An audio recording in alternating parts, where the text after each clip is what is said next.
आज की वीडियो में हम लोग डिस्कस करेंगे बोन्स के बारे में। अब बोन्स के बारे में इतनी राम कहानी जानने से पहले सबसे पहले जान लेते हैं कि आखिरकार हम बोन्स के बारे में पढ़ क्यों रहे हैं, आखिरकार इनका इम्पोर्टेंस क्या है।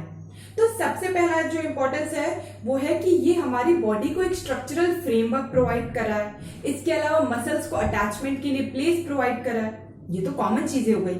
और क्या इम्पोर्टेंस होती है, इसके अलावा बॉडी का 97% कैल्शियम और फास्फोरस जो होता है वो बोन्स के अंदर प्रेजेंट है। इसका मतलब वो एक्ट कर रहा है एक रिजर्वायर की तरह कैल्शियम और फास्फोरस का। इसके अलावा हमारे जैसे वाइटल ऑर्गन्स हो गए, ब्रेन, स्पाइनल कॉर्ड, लंग्स, उनको प्रोटेक्ट करने का काम कौन कर रहा है? बोन कर रहा है। इसके अलावा ब्लड सेल्स जैसे कि आरबीसी, डब्ल्यूबीसी, ल्यूको और प्लेटलेट्स, ये फॉर्म कहाँ होते हैं? बोन मैरो के अंदर। तो इस तरीके से बोन जो है ब्लड सेल्स के प्रोडक्शन में भी हेल्प कर रहा है। और क्या, इसके अलावा जो हमारे बोन्स के अंदर पैरानेजल एयर साइनसेस होते हैं वो हमारी टिम्बर ऑफ वॉइस को भी इफेक्ट करते हैं। तो इस तरीके से बोन्स के बहुत सारे फंक्शंस हैं जिनमें से कुछ अभी हमने और आपने डिस्कस किए। अब आगे बढ़ते हैं और डिस्कस करते हैं एक बोन का ग्रॉस स्ट्रक्चर। यहाँ पे मैंने एक बोन ड्रॉ करी है, कुछ दिख नहीं रहा है लेकिन थोड़ा आपको एडजस्ट करना होगा। यहाँ पे ये जो शाफ्ट जैसा पोर्शन है इसे हम लोग बोलते हैं डायफाइसिस, और जो ये इसका एक्सपैंडेड एंड है इसे हम लोग बोलते हैं एपीफाइसिस। अब वो इंपॉर्टेंट जो चीज है वो ये है कि ये एपीफाइसिस जो है वो डेवलप होता है सेकेंडरी सेंटर से, और जो डायफाइसिस है वो डेवलप होता है प्राइमरी सेंटर से। पहले ये तो बताओ प्राइमरी और सेकेंडरी सेंटर होता क्या है, तो आइए समझते हैं। अब एक बात बताइए, बोन्स का जब फॉर्मेशन शुरू हुआ तो कोई तो ऐसा पॉइंट होगा जहां पे ऑस्टियोब्लास्ट सबसे पहले आए और उन्होंने फिर बोन का फॉर्मेशन शुरू किया। तो वो पॉइंट जहां पे सबसे पहले बोन का ऑसिफिकेशन शुरू हुआ उसे हम लोग बोलते हैं प्राइमरी सेंटर, और डायफाइसिस जो ये होता है वो डेवलप होता है प्राइमरी सेंटर से। मतलब मान लीजिए यहाँ पे जो है ऑस्टियोब्लास्ट आए और फिर उन्होंने वहां से जो है बोन का फॉर्मेशन शुरू किया। वहीं दूसरे जो पोजीशंस हैं बोन में, मान लीजिए यहाँ पे भी कुछ ऑस्टियोब्लास्ट बाद में आए और फिर उन्होंने बोन का फॉर्मेशन यहाँ से शुरू किया, फिर दोनों तरफ से आते गए और फिर यहाँ पे बीच में फ्यूज हो गए। तो ये जो पॉइंट है जो बाद में जहां पे ऑसिफिकेशन शुरू हुआ उसे हम लोग बोलते हैं सेकेंडरी सेंटर। डायफाइसिस जो है वो डेवलप होता है प्राइमरी सेंटर से, एपीफाइसिस जो है वो डेवलप होता है सेकेंडरी सेंटर से। यहाँ इंपॉर्टेंट जो चीज है वो ये है कि जो प्राइमरी सेंटर होता है वो बर्थ के पहले अपीयर होता है, वहीं सेकेंडरी सेंटर जो होता है वो बर्थ के बाद अपीयर होता है। यहाँ तक कि कुछ सेकेंडरी सेंटर जो है वो प्यूबर्टी की एज में भी हमें देखने को मिलते हैं। अब ये जो डायफाइसिस है इसका हम लोग जरा स्ट्रक्चर देखते हैं। सबसे पहले जो इसकी आउटर मोस्ट लेयर होती है वो एक फाइब्रस मेम्ब्रेन की होती है। इसकी आउटर मोस्ट लेयर होती है पेरिओस्टियम की, पेरिओस्टियम। अब ये जो पेरिओस्टियम है उसको मैंने बोला एक फाइब्रस मेम्ब्रेन। फाइब्रस मेम्ब्रेन क्यों बोला? मान लीजिए यहां से मैं एक इसका कट सेक्शन लूंगी तो कैसा हमें दिखेगा? सबसे पहले हमें इसकी आउटर मोस्ट लेयर पेरिओस्टियम। अब ये जो पेरिओस्टियम होता है इसकी ये जो आउटर लेयर होती है वो फाइब्रस होती है, लेकिन जो इनर लेयर होती है वो सेल्यूलर इन नेचर होती है। सेल्यूलर इन नेचर क्यों है? क्योंकि अंदर की ओर ऑस्टियोजेनिक सेल्स प्रेजेंट होते हैं जो कि बोन के फॉर्मेशन में हेल्प करते हैं, और जो पेरिओस्टियम है वो अटैच होता है डायफाइसिस के। अब डायफाइसिस के सब अंदर प्रेजेंट रहती है मेड्यूलरी कैविटी, और इस मेड्यूलरी कैविटी के आसपास प्रेजेंट है कॉम्पैक्ट बोन। तो पेरिओस्टियम के अंदर क्या प्रेजेंट है? Compact bone. पेरिओस्टियम के अंदर प्रेजेंट हुआ कॉम्पैक्ट बोन और बीच में प्रेजेंट है मेड्यूलरी कैविटी।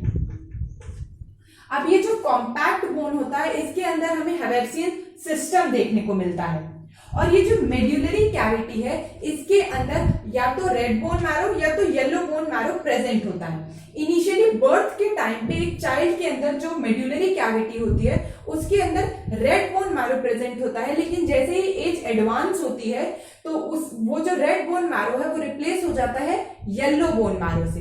वहीं जो कुछ बोन्स होती हैं जैसे कि sternum ribs, vertebrae, vault of skull की बोन्स, और इसके बाद एपिफाइसिस जो होती हैं उसके अंदर जो है रेड बोन मैरो पूरी लाइफ लॉन्ग प्रेजेंट रहता है।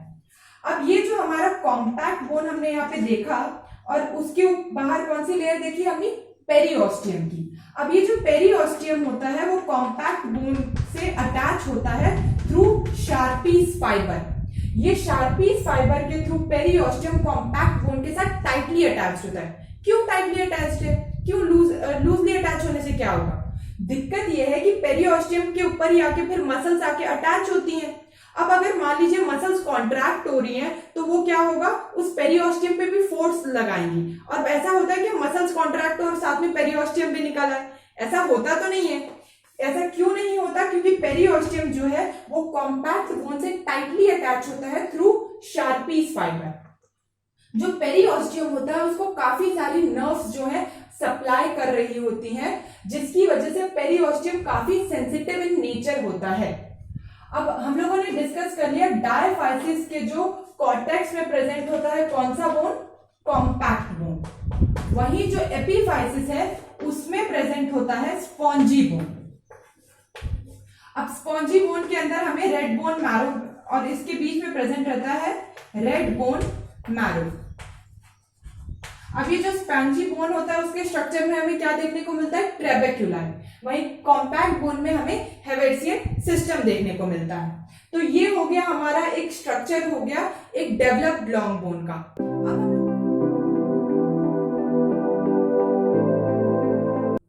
अब हम लोग डिस्कस करेंगे एक डेवलपिंग लॉन्ग बोन का स्ट्रक्चर।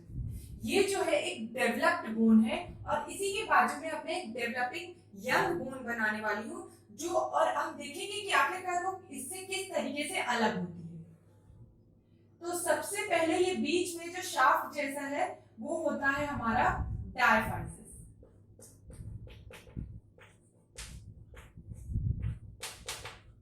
और उसके बाद जो यहाँ पे एक्सपैंडेड एंड्स था उसको मैं यहाँ पे कुछ इस तरीके से रिप्रेजेंट कर रही हूँ, और ये होता है हमारा एपिफाइसिस।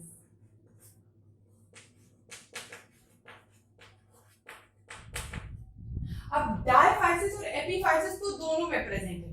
अब डिफरेंस क्या है कि डेवलपिंग यंग बोन के अंदर डायफाइसिस और एपिफाइसिस के बीच में प्रेजेंट होता है epiphyseal plate of cartilage. Epiphyseal plate of cartilage. अब ये जो एपिफाइसियल प्लेट ऑफ कार्टिलेज है यही रिस्पॉन्सिबल होती है एक बोन के लेंथ वाइज ग्रोथ में। अब ये जो डेवलपिंग यंग बोन है वो प्रेजेंट होती है चिल्ड्रंस के अंदर, और चिल्ड्रन का जो है वो हाइट ग्रो हो रहा है। हाइट ग्रो हो रहा है मतलब उनकी बोन की लेंथ जो है इंक्रीज कर रही है। और क्यों इंक्रीज कर रही है? क्योंकि उनकी बोन्स में प्रेजेंट है एपिफाइसियल प्लेट ऑफ कार्टिलेज।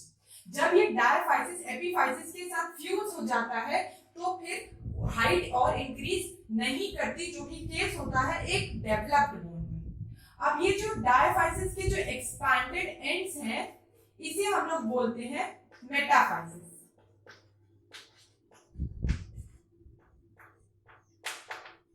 तो अब एक डेवलपिंग यंग बोन के चार पार्ट्स हो गए, क्या क्या? Diaphysis, epiphysis, epiphyseal plate of cartilage और मेटाफाइसिस। अब ये जो एपिफाइसिस है वो किससे डेवलप किया था? सेकेंडरी सेंटर से। अब ये जो एपिफाइसिस है वो भी केवल एक टाइप का नहीं होता, ये एपिफाइसिस भी है जो है वो चार तरीके का होता है, जिसे अब हम डिस्कस करेंगे। सबसे पहला होता है प्रेशर एपिफाइसिस। अब प्रेशर एपिफाइसिस क्या है वो देखते हैं। अब ये वो एपिफाइसिस है जो काफी ज्यादा प्रेशर बियर करते हैं। इसका एग्जांपल देखते हैं, जैसे कि अभी मैं खड़ी हूं तो मेरा सारा वजन जो है वो मेरी फीमर बोन उठा रही है, उसके एपिफाइसिस के ऊपर बहुत ज्यादा प्रेशर पड़ रहा है, तो वो एग्जांपल किसका होगा? प्रेशर एपिफाइसिस का। तो मतलब हेड ऑफ फीमर बोन। इसके अलावा आप लोग देखते हैं बल्टी उठाते हैं काफी पानी से भरी हुई, तो सारा वजन कहाँ पड़ता है? यहाँ पे हमारे रिस्ट पे। यहाँ पे कौन सा? लोअर एंड ऑफ रेडियस जो है वो काफी ज्यादा प्रेशर बियर कर रहा है, तो वो किसका एग्जांपल हो गया? प्रेशर एपिफाइसिस का। तो ये हो गया प्रेशर एपिफाइसिस जो कि काफी सारा प्रेशर बियर करते हैं। उसके इसके बाद नेक्स्ट होता है ट्रैक्शन एपिफाइसिस। अब जो ट्रैक्शन एपिफाइसिस होता है वो प्रेशर बियर नहीं करता, ये जो है वहां पे प्रेजेंट होता है जहां पे मसल्स की अटैचमेंट हो। मान लीजिए ये बोन है, अब इसमें यहाँ पे मसल्स की टेंडेंस जो है आके अटैच है। अब टेंडेंस अटैच है तो मसल्स बार बार कॉन्ट्रैक्ट होती हैं, तो ये इस बोन को भी पुल करती हैं, जिसकी वजह से इनके ऊपर एक ड्रैग, एक फोर्स पड़ता है। ट्रैक्शन का मतलब ड्रैग या घसीटना, इसी तरीके से हम समझते हैं। तो जब वो बार बार मसल्स इस पे खींचती हैं, ट्रैक्शन लगाती हैं, तो उसकी वजह से जो एपिफाइसिस बनता है उसे हम लोग बोलते हैं ट्रैक्शन एपिफाइसिस। इसके ऊपर प्रेशर नहीं पड़ रहा है, जबकि केवल मसल्स के अटैचमेंट की वजह से ये डेवलप होती हैं। और ये जो है प्रेशर एपिफाइसिस के बाद डेवलप होती हैं, बाद में ऑसिफाई होती हैं ये। और इसका एग्जांपल होता है ट्रोकेंटर्स ऑफ फीमर, ट्रोकेंटर्स ऑफ फीमर और ट्यूबरकल ऑफ ह्यूमरस। आप ह्यूमरस बोन में जब आप जो ट्यूबरकल देखते हैं वो और कुछ नहीं, वो ट्रैक्शन एपिफाइसिस है। उसके अलावा आप नेक्स्ट जो होता है वो होता है एटाविस्टिक एपिफाइसिस, एटाविस्टिक एपिफाइसिस। अब ये एटाविस्टिक एपिफाइसिस क्या है? तो एटाविस्टिक एपिफाइसिस, अब आप लोग को पता है ह्यूमंस जो है किससे डेवलप हुए हैं, मतलब किससे इवॉल्व हुए हैं? चिंपांजी से।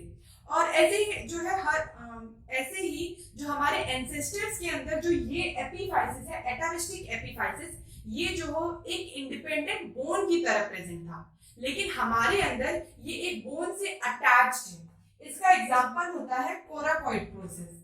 ये जो कोराकॉइड प्रोसेस है ये हमारे एंसेस्टर्स के अंदर एक इंडिपेंडेंट बोन की तरह प्रेजेंट था, लेकिन हमारे अंदर ये स्कैपुला बोन के साथ अटैच्ड होता है। तो ऐसी एपिफाइसिस को हम लोग बोलते हैं एटाविस्टिक एपिफाइसिस। उसके बाद नेक्स्ट आता है एबेरेंट एपिफाइसिस। अब एबेरेंट एपिफाइसिस क्या है? एबेरेंट एपिफाइसिस वो एपिफाइसिस है जो हर किसी के अंदर नहीं मिलती, लेकिन कुछ लोगों में मिल जाती है। अब इसका एग्जांपल होता है मेटाकार्पल। अब आप लोगों को एक बात बता दूं कि हमने देखा क्या, जो हमारी टिपिकल लॉन्ग बोन थी उसके अंदर दो एपिफाइसिस प्रेजेंट होती है, लेकिन मेटाकार्पल्स के अंदर केवल एक ही एपिफाइसिस प्रेजेंट होता है। लेकिन कुछ लोग ऐसे होते हैं जिनके लोअर एंड पे जो मेटाकार्पल्स हैं वहां पे भी एपिफाइसिस मिल रहा है। तो ऐसे एपिफाइसिस को हम लोग बोलते हैं एबेरेंट एपिफाइसिस। तो इसका एग्जांपल क्या हो गया?